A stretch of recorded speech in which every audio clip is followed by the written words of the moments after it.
Hello, everybody, and welcome back to my channel. If you're new here, my name is Shay. I make content about horror movies, horror TV shows, horror video games, and theme parks because I live in Central Florida and I feel like it would be a crime not to. And if you aren't new here, thank you so much for coming back. um, I have a feeling a lot of you won't be coming back after this video because I'm probably about to make a lot of people mad. Everybody who knows me knows that I try not to be a big hater because I appreciate all artistry. I appreciate anything that anybody does, even when it's not something that I necessarily like. And I know on this channel, I've really only dogged one movie, which was Tarot, and that's just because it was so formulaic and it bored me. It bored me. And I think that was the general consensus from most people is that it was, if you're a horror fan, it's formulaic and it's whatever. Anyways, yeah, I don't really dog on movies. I try to only highlight the things I actually like a lot, but this is one movie that I was like, I need to talk about this and I need to rant. This wasn't even on my list. This snuck in. This snuck in my list. Mostly because I have questions for the audience. Like the audience at large. But in any case, we are going to talk today about the movie Strange Darling. Now, if you don't know about this is a movie that was originally released at a film festival, and then it was released, I think wide release last year. It might have been limited release last year in theaters, and it has gotten so much praise and so many accolades, and everybody talks about how fantastic this movie is. And I hate to be that guy.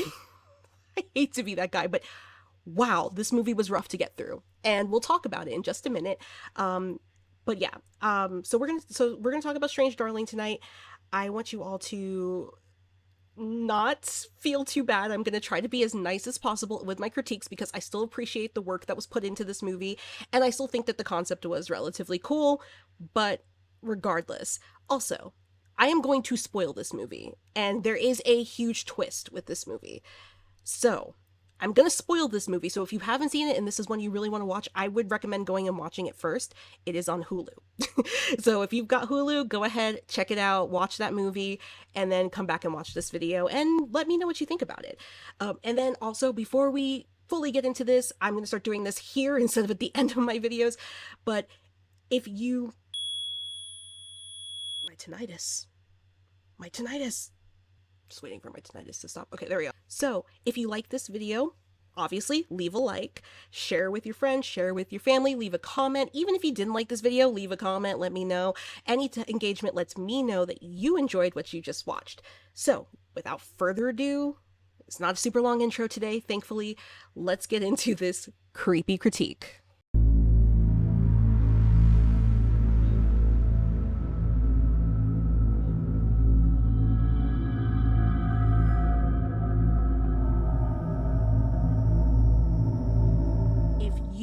Have not heard of this movie, I'm about to lay it out for you. It's really, really simple. It's a very simple movie. So Strange Darling was released on August 23rd, 2024. It was directed by J.T. Molnar, and it stars Kyle Gallner and Willa Fitzgerald as two characters named the Lady and the Demon. Guess who's who. It has a 96% on Rotten Tomatoes. I think that is the highest rated movie I've reviewed on my channel, and it's really sad that I'm the one person that didn't like it. It has a 7.10 on IMDb, and on Letterboxd it does have a 3.5 out of 5. And this is the synopsis of this movie. Nothing is what it seems when a twisted one-night stand spirals into a serial killer's vicious murder spree. And that's it. that's all we get. So let's talk about some plot points. The first thing about this movie, which I want to preface this by saying, because I know somebody's going to say, oh, you didn't like this movie because of this factor. This movie is told out of chronological order. And if you saw my mouth-washing video, you know I don't have a problem with that. Having stories being told out of chronological order can be done really well, as we saw with mouth-washing. Or in a case like this, it can... I don't know. This movie just wasn't hitting for me with this. So yeah, the movie is told out of chronological order. It has 6 chapters altogether, but it's told out of chronological order. I'm not going to do the same thing I did with Heretic, where I just break down the entire scene for scene kind of thing. I'm definitely going to try to breeze through this one as fast as I possibly can. But yeah, so the movie, like it said in the description, that there is a serial killer, is a one night stand, and there's a serial killer on the loose. So that's the general premise of this film. So the movie opens up with the lady running through a field to the song Love Hurts. And she's dramatically running through the field in slow mo, and then we get taken back to, I think it's chapter 4. I'm not going to say every single chapter because I don't remember, but we get taken to the next chapter, and we're watching a high-speed car chase between the lady and the demon. The lady's driving, like, driving erratically, and the demon is driving behind her, and he's got, a shotgun, and he gets out of his car at one point and, like, starts shooting at the car, and it's pretty bad. It's pretty rough. So then she eventually crashes her car, and it flips, and then she crawls out from the wreckage, and she makes her way to a farmhouse, knocks on the people's door, and when they answer the door, she begs for help and then collapses on the floor. And then that's literally where chapter 4 ends. That's like where that part ends. And so then we kind of go back to I think it was the beginning. I think we went to chapter 1, where we got to see these two meeting for the first time, the lady and the demon. Well, not meeting for the first time, but talking. I'm probably totally wrong about this, but we're going to say it anyways because this movie's out of chronological order. But yeah, so we get to a scene where the lady and the demon are in the demon's truck talking, and they're having a very interesting conversation about life, love. The demon's in a relationship, but he's looking for a little, action on the side, and the lady's just looking for somebody that can, really butter her biscuits, I guess. I don't know. So they're having this whole conversation while they share drinks, and they, she vapes, he smokes a cigarette, and they're just having like this whole conversation. And then they decide that they're going to go into the room and do what people do. It's a little, like, a little bit of a slower part, kind of brings things down. I think the part after that was the cat and mouse game, but I don't know. So we're going to just flip flop those that didn't happen this way. So there's another chapter where we get to see a little cat and mouse game between, the demon and the lady. So the demon is in this couple's house, the couple's house that the lady had gone to and collapsed in their front door. One of the people is dead on the floor. One of the husband is dead on the floor, and he's walking around with a shotgun going, "Here, kitty, kitty, kitty," like doing that. And he's opening doors, shooting at trunks. And then we see that the lady is in a freezer. And so he goes outside, and he's getting ready to leave. He's like, okay, whatever. He goes outside, and he realizes that the there's a bunch of meat on the lawn, on the backyard. So he's like, the freezer. So he goes and he goes over to the freezer. He can't get in the freezer, and he just shoots at the freezer, and it shoots the lady in the arm. And then we cut to the conversation in the car. Those were flip-flopped. I'm sorry. After the conversation in the car, we do see the evening progress, and they're in the room, they're making out. It's getting kind of intense, it's getting a little bit spicy, but then the lady's kind of like, no, I don't feel like doing it, kind of like pulling back, like, I don't feel like doing it. And so, like, the demon's like, okay, so what do you want to do? And she's like, oh, let's just talk, let's do this. So she's kind of like prolonging things with him, and they're just talking for a while.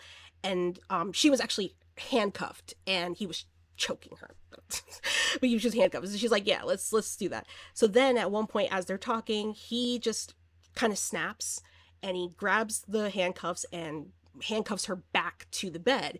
And then he starts basically like insinuating that he's going to harm her. And it's a really very intense scene, but given the subject matter of the movie, you kind of expect it to happen. But as it's going on, she's crying, the lady's, bawling her eyes out, and you're just like, wow, something's bad is about to happen to this woman.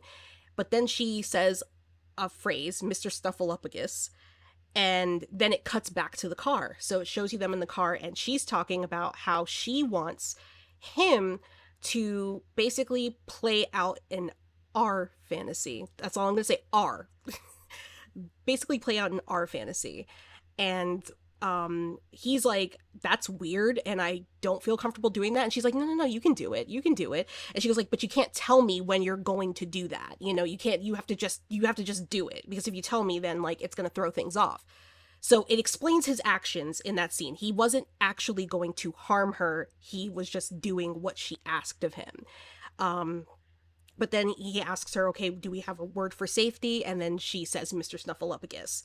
So he's like, you know, like, so when she says it, it cuts back to the room afterwards, and he jumps up and he's like, oh my God, I'm so sorry. And he's taking the handcuffs off, and he's like, you know, I knew that was gonna be too much. And she's like, no, no, no, it was great. I was like, it was perfect. I loved it so much. She was like, I just want to like prolong the, you know, the excitement a little bit, you know?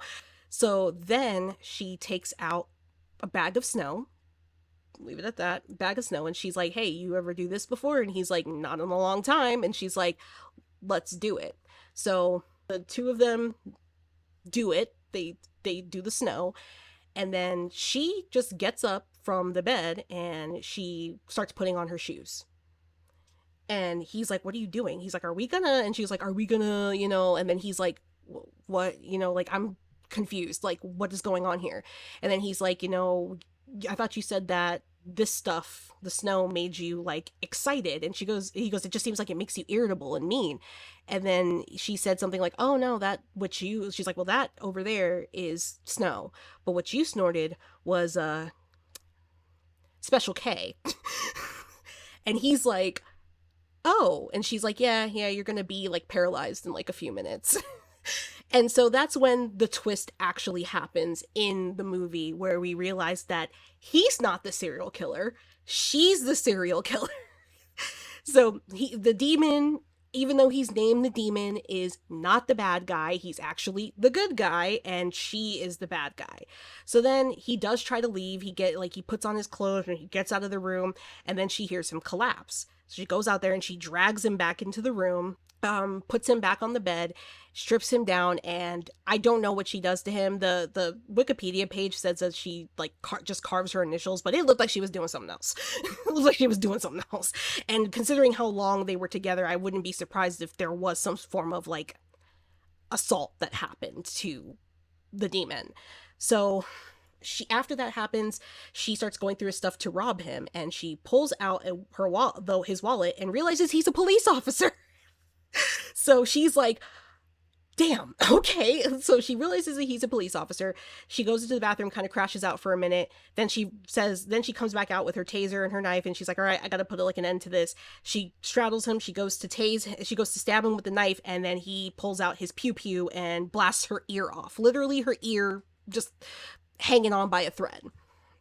So after that happens, of course, this is where the movie started to irritate me. So so of course, you know, you hear this shot ring out, and they're in a hotel or a motel, by the way. So she flies out of the room. She's in her underwear still. She kind of like not flies out of the room, but she like backs out of the room, and she falls on the ground, and some guy opens his door, and she just immediately starts crying, and she's like, help me, he's got a gun. And this guy was a G, because he was just like, yeah, so do I, and he closed his door. So then she takes off running, and she gets to the she gets to the lobby for the motel, and she's like, you know, you guys gotta help me, like, you know, there's a crazy man, he's got a gun, you guys gotta help me. And the receptionist, I was trying to remember the word, the receptionist, she's like, we need to lock the door, we need to call the cops. She's like, no, no, no, no cops. So she goes and locks the door, and then the lady takes the knife and just whoosh, across her throat. Mind you, there was somebody who was checking in that's standing there, and she turns to her and she says, I don't want to hurt you, I don't want to have to kill you, but I need your clothes and your car. And the girl gives it to her. And so then we're caught up now to where we were in the very beginning of the movie, where we see the demon chasing the lady on the road, them going back, you know, back and forth, and then we finally see what happens when she gets to the house. Now this part was disgusting.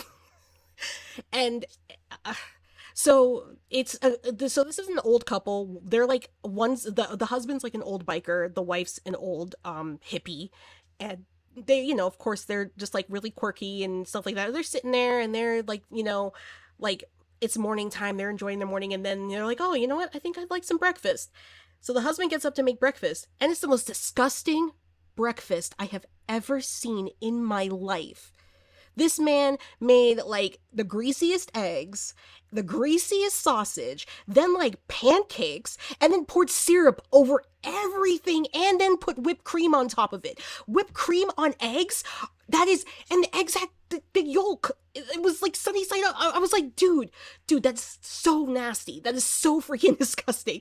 I was like, me and my best friend were just like, oh, this is gross. This is gross. And then they sit down, and thankfully we didn't get to see them eating it. It cuts to them putting together a puzzle. After that, they sit down with their plates, and they're like, oh, good morning, and they like clink their cups. Like, it's really weird. It's like a very weird tonal shift, and making them so weird, like strange like that, was kind of like almost comedic, and it kind of took away from the seriousness of the situation. But then after that, they hear the knock on the door. They open the door. The lady's there. She collapses in their arms. So then they patch her up. They give her some clothes, some other clothes because she was wearing scrubs.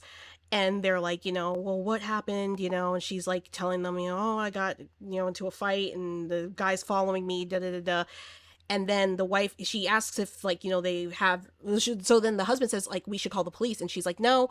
And then the wife's like, well, I can get you some pain medicine because, we're like old hippies. And then she's like, okay, what do you have? And then she names off a medication. I don't remember what it was. So she's like, yeah, I'll take that. The lady's like, yeah, I'll take that. And the wife's like, all right. She goes upstairs. So then she's sitting there with the husband in the hut, and she's eating the leftovers of the breakfast, which was also disgusting. We got to see her eat the leftovers of that monstrosity that they had. So then he's like, the husband's like, I really think we should call the cops. Like, this is your ears shot off and you got into a car. Like, we need to call the cops. And she's like, no cops. No, no cops. Like, please.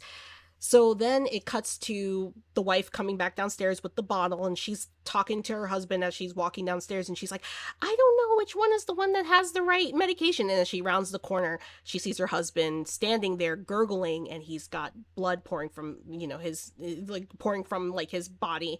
And the lady kind of just drops him on the floor like a piece of meat. And she tells the wife, she's like, she was like, she's like, I don't want to have to kill you. Do you have a place that I can lock you up and then I'll get out of your hair? And so she was like, well, we have a bunker, basically a survival bunker. And the lady's like, okay, let's go there. As they're walking to the bunker, the demon's truck pulls up. And at that point, the wife uses that as an escape route. So while the lady is looking, over there, the wife escapes.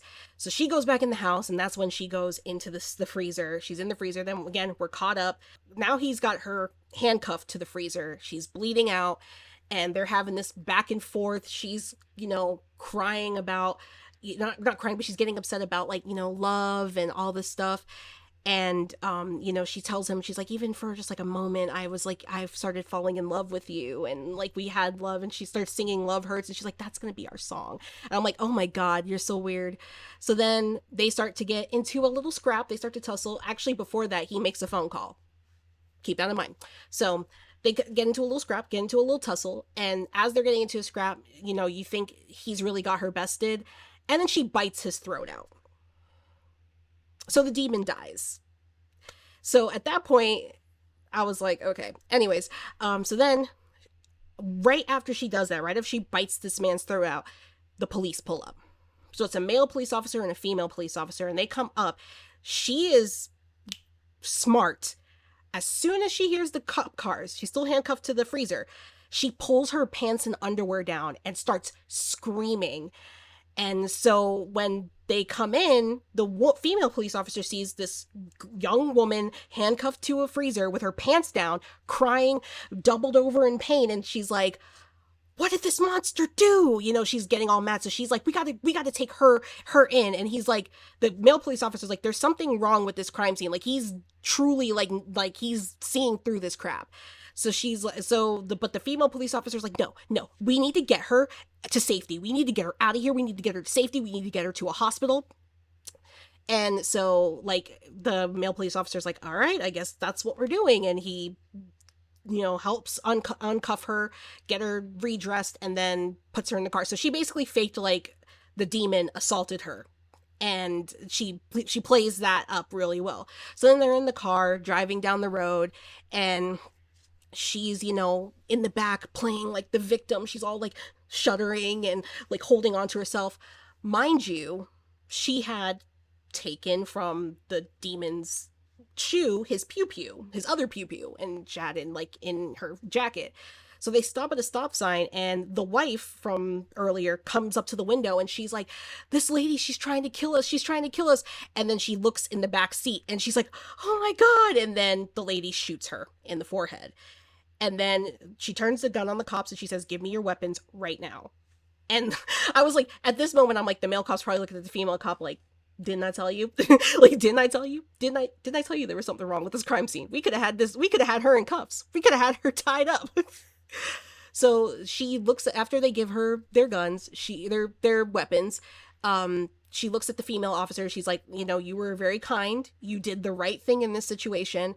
I'm gonna let you leave." And so the female cop tries to be like, "You don't have to do this." And she goes, "I'm gonna let you leave, but if you don't leave, I'm gonna, end you." So the female officer's like, "Okay," jumps out of the car and starts running through the woods. Because, that's what she would do, right? So then she keeps the weapon on the male cop. She tells him to drive, and she's spiraling at this point. She doesn't have a plan. She kind of knows it's the end of the line. Like, really, she knows that she's done. So she's kind of spiraling. As they're driving down the road, he asks her, "Are you," because the serial killer's name is the Electric Lady. And he goes, "So are you really the Electric Lady?" And she's like, "Yeah." And he said something about like, "Why do you do what you do? Like, why do you kill people?" And she's like, "Sometimes I don't see people as people. I see them as like meat." And then she ends his life. So after that, she ends his life. Then she gets out of the car. Now, mind you, she still has wounds from her ear being blown off, the wound in her shoulder. She's probably got some wounds from the car accident, and so she's like busted up. Like, she's not doing well. So then she's hobbles down the road, and here comes another pickup truck. She starts waving her arms, and she's crying, and then of course it's another woman, and the woman gets out of the truck, comes up to her, and she's of course playing it up. She's crying. She's like, I need help. And she's like, "Okay, yeah, we'll take you to a hospital. I'll take you to a hospital." Gets her in the car. The woman gets back in her car, and as she goes to start the car, the lady pulls out the pew pew and goes to aim it at her, and within 2 seconds the other woman whips out another pew pew and shoots her. And so then she's like, she calls the cops, and she's like, "I picked up this woman on the side of the road. She pulled a gun on me, but I had to shoot her." So they're like, you hear them. So she's driving. She says she's taking her to the police station, and then we have this really ridiculously long outro of the lady just staring at the camera, and like the car's like slowly moving, and like the screen's fading to gray, like black and white, and she's losing consciousness. She keeps trying to fight like what's happening to her, but it's clear she's probably dying at that moment. Maybe just losing consciousness, but probably dying. So, and she's sitting there. She tries to reach for the other weapons that are in her jacket, but she just like can't. She doesn't have the strength. She's been shot too many times at this point. So the movie ends with her kind of just like closing her eyes and losing consciousness after all of that. And that's Strange Darling. I did that in 20 minutes, dude. Like less than 20 minutes compared to Heretic. Cause so what is my gripe with this movie? What is my issue with this movie? My issue is that this movie feels like it's trying too hard. I love artsy films. I think I said this in my last video about Heretic. Like, I love cerebral horror, and this is kind of like a cerebral horror, but this just wasn't it for me. Like, I will commend them on their marketing strategy, because the entire time that this movie was being marketed, I just assumed Kyle Gallner was going to be the killer. So flipping it on its head like that, yeah, that was creative. I'll give them that much. but I just felt like the movie itself just fell flat for me. It dragged on in certain parts for far too long. Maybe if I'd seen it in theaters, I don't know, but it dragged on in certain parts for way too long. There was the jumping from each story point didn't flow as well, in my opinion. It didn't flow as well as some other stories that have attempted that, and other movies and games. It felt very much like it was a little bit hard to keep up with. Like, I was able to keep up with it, but like there were moments where I would be like, okay, wait, where are we at in the story? Like, where are we at? Like, I'm trying to piece this together, and it's like the thing with like mouthwashing. And I know I'm talking a lot about mouthwashing, but that's just like the most recent thing I've played with a non-linear story. The thing about mouthwashing is, they not only do they use like, for computers, they use glitchy effects to um do the transitions, but each transition feels like smooth. And even though it's non-linear, like the mouthwashing is non-linear, it's still relatively linear until the end of the game, when we like till the end of the game when like Jimmy's really lost it. But it's still pretty linear. Like, you have like the beginning of the game with the crash, the crew trying to figure out what to do, opening the cargo hold, then you get a flashback to Curly like a week before the crash, you get the conversation between Jimmy and Curly, you get the notice from them, and it's like it flows better. And then when you get to the end, where it's mostly just focusing on Jimmy losing his mind, when you get to that ending, it really kind of like, okay, yeah, now everything's, you've got 1 minute you're talking to Daisuke, the next minute you're seeing him laying on a cot dying. 1 minute you see Swansea's dead body at a table, while you're cutting Curly's leg off. The next minute you're actually chasing Swansea through a cemetery. It works, but this movie just didn't, because having this non-linear story, and I understand why they did it, because if they had edited this to be linear, the big twist would have been given away. But in some ways, I think that would have been fine. Like, this movie would have been fine if they just put it all from start to finish.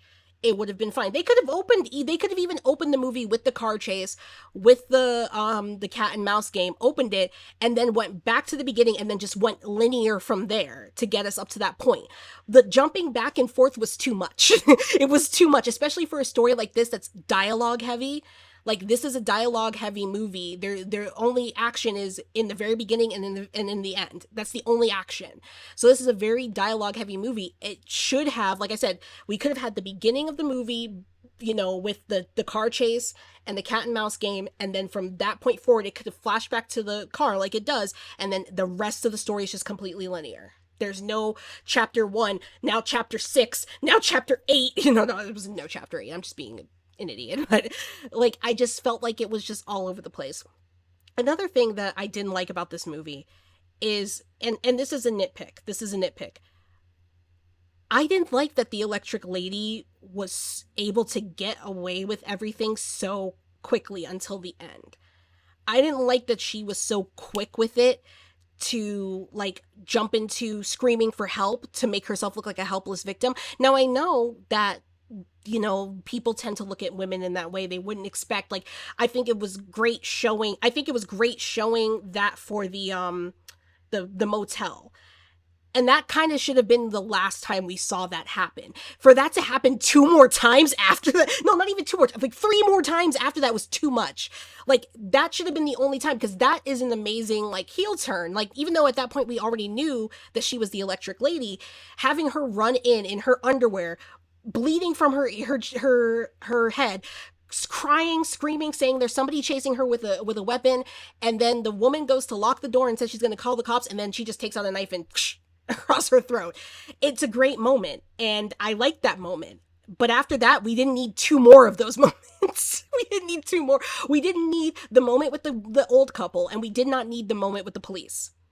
They could have done, I mean, I don't know how they could have done it, but they could have done it in different ways. And I feel like they kept putting her in these positions so she could be this helpless victim and then be like, aha, I'm actually the killer. Like, and it was just too many of those aha moments at the end. 1 was enough. You already, technically you already had two, because you had the moment when she revealed to the demon that she was the killer, and then you had the moment in the motel. That should have been it. From that point forward, she should have just been like catching bodies. There shouldn't have been like playing the helpless victim. No, just catch bodies.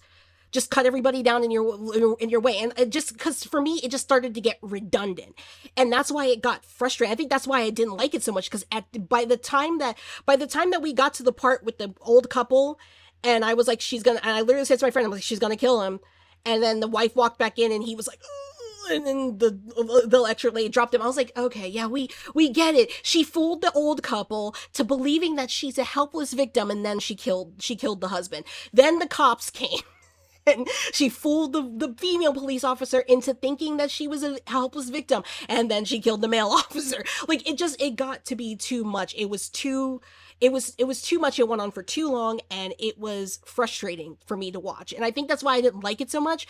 Again, it's not for lack of understanding. I think the movie was interesting. I think the idea was great, like that twist of it not being the demon, but actually being the lady, the character that originally you're supposed to sympathize with, because even the trailers made it look like she was a victim. The entire and I understand they probably did that, to be fair, they probably did that so they could fill the trailer with moments like that.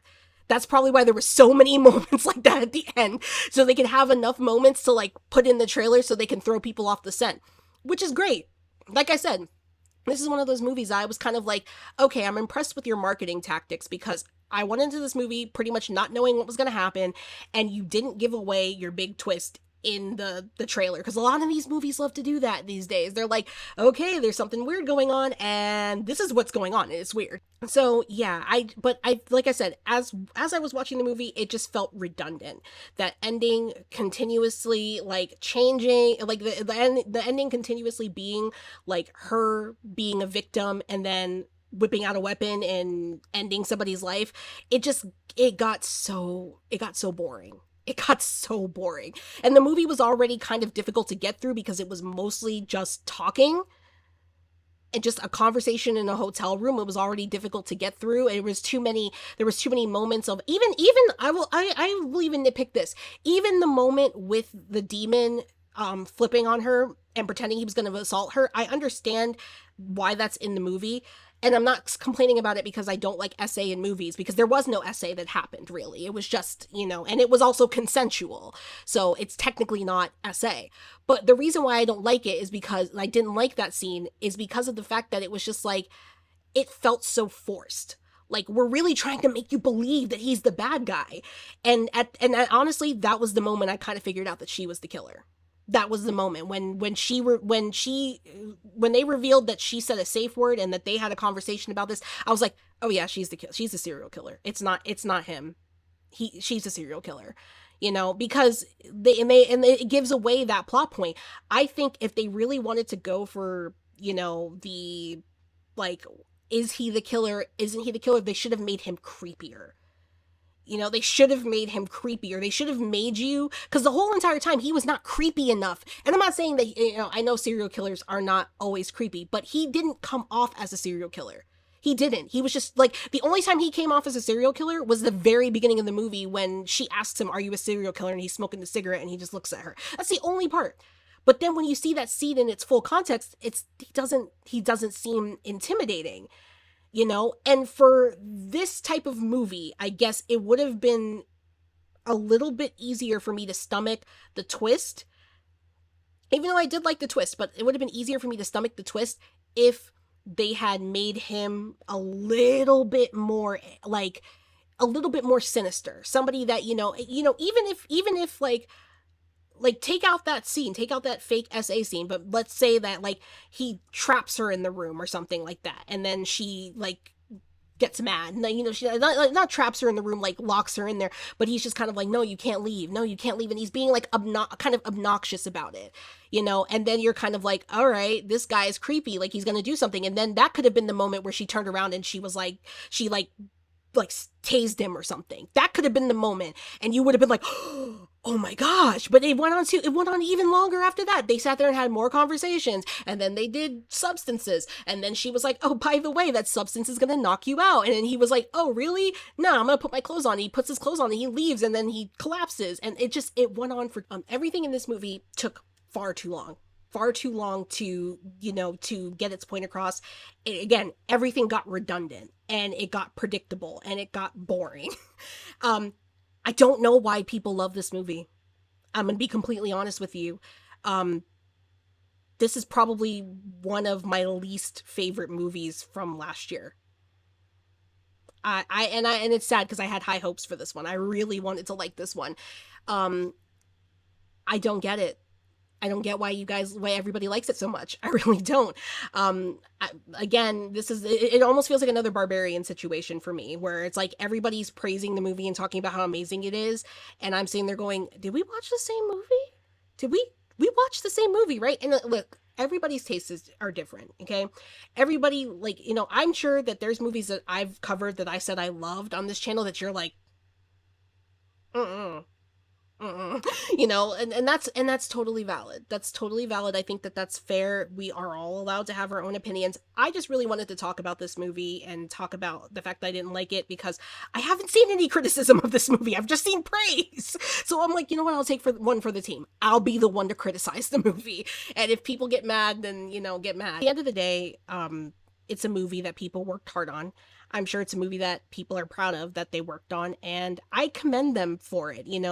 I don't think anybody was bad in this movie. I think everybody's performances were great. Willa Fitzgerald was amazing, and I would love to see her in something better than this. Something I would love to see her where she can really be used to her full potential.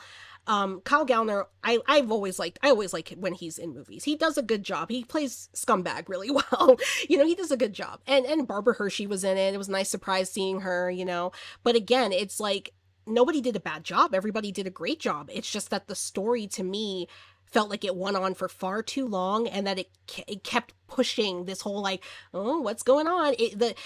I love mysteries. I love stuff like that, but there's a way to do it where it makes sense, and this just did not make sense. This was just, in my opinion, it was all over the place. It was messy. It was redundant. It again, like I said, you had 4 times where this woman pretended that she was a victim and then turned on the person that was helping her. After those 4 times, after the first 2 times, I was like, all right, enough, enough, please. We get the picture. She's the electric lady. We understand. So yeah, do I rate Strange Darling? I rate it a 1 out of 5 skulls. I rated a 1. Maybe I'll watch it again someday and try to open my mind up, but overall, this movie just wasn't it for me. If you love this movie, that's great, and I'm not judging you on that. I think that it's great to love something, even if somebody else doesn't like it. Totally fine. I just don't get the hype. I don't get why people love this movie so much. I don't get why it has a 96% on Rotten Tomatoes. Like, what are you talking about?